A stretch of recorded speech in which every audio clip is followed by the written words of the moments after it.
성도 여러분 감사합니다. 제가 참 감사의 소감을 이렇게 발표하게 돼서 감사하기도 하지만 제가 나 같은 사람이 여기에서 감사 소감을 말하게 되는 이유는 첫 번째 나이가 좀 들어서, 두 번째는 안 할 것 같은 사람이,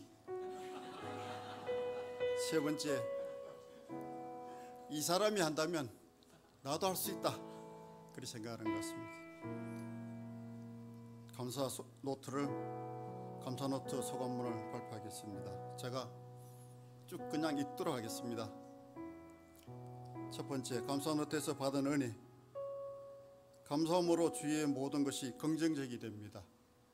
두 번째, 매일 감사를 찾으세요. 삶이 긍정적으로 되고 매일이 즐겁습니다. 감사함이 가득한 사람은 얼굴이 밝아집니다. 감사를 먼저 찾으면 부족함이 생각날 여지가 없습니다. 감사는 크리스찬의 양식입니다.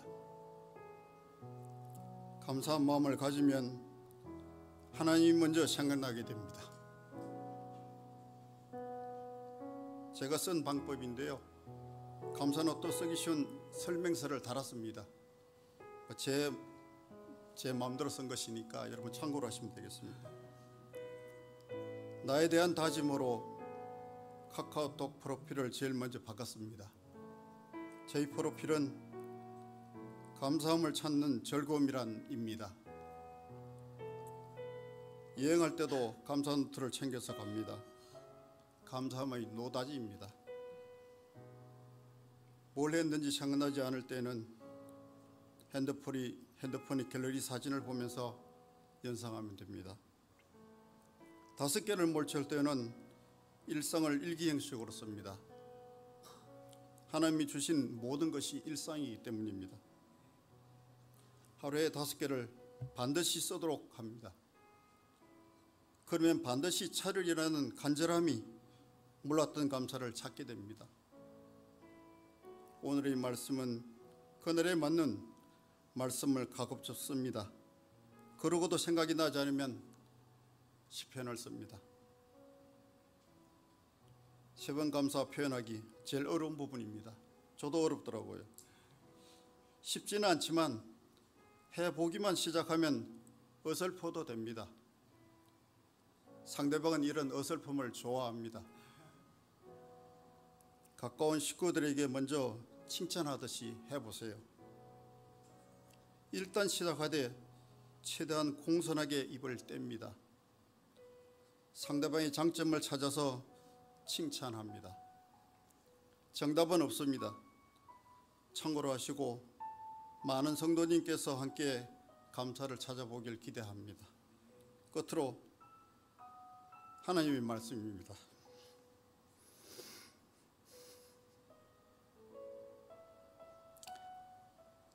데살로니가전서 5장 18절.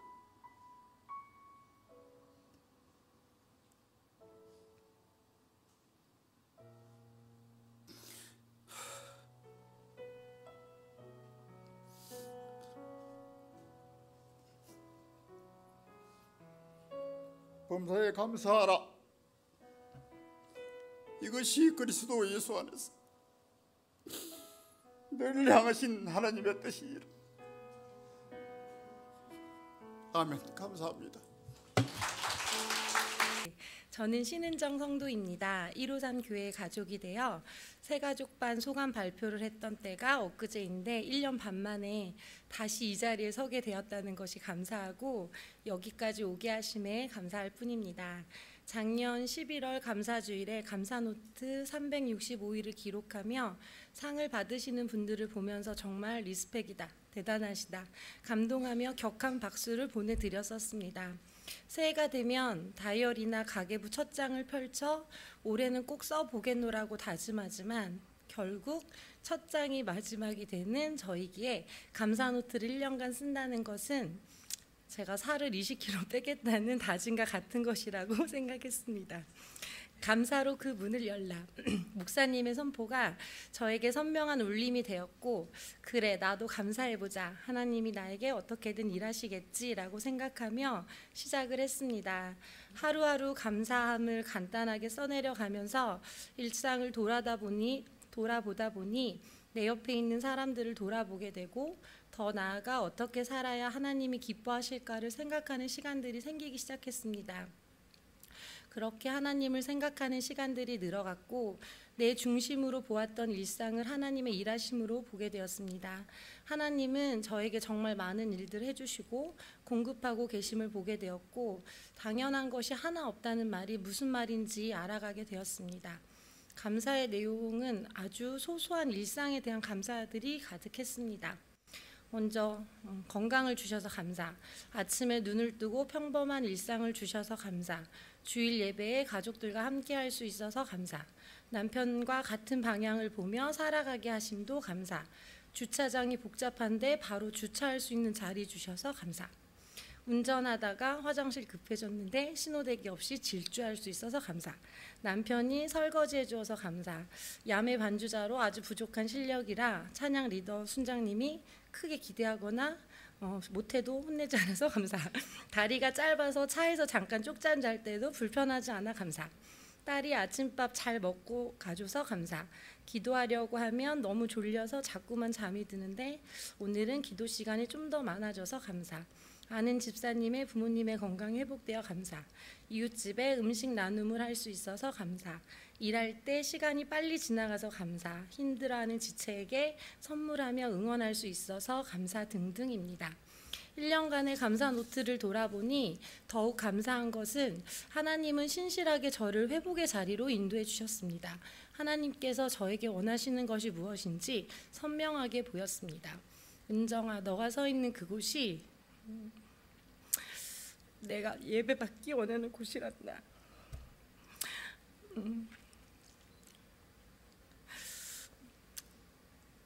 남편과 아이들이 너의 삶은 내가 책임져 줄게. 너에게 주어진 상황 가운데 나를 기쁘게 하는 자녀가 되길 원한다. 제가 교회를 옮기면서 조금 계속 지금까지 마음이 혼란스러움이 좀 있었는데, 하나님 계속 동일하게 신실하게 이 말씀을 주셨던 것 같습니다. 하나님은 제가 불평하고 자책하고 혹은 자기 연민에 빠져서 낙심하는 자리에서 이제는 일어서길 원하셨고, 감사함으로 나를 향하신 하나님께 눈을 돌리기를 원하셨습니다. 감사로 문을 열면 하나님이 내 삶을 어떻게 이끌어 가시고 무엇을 요구하시는지 알게 되는 것 같습니다.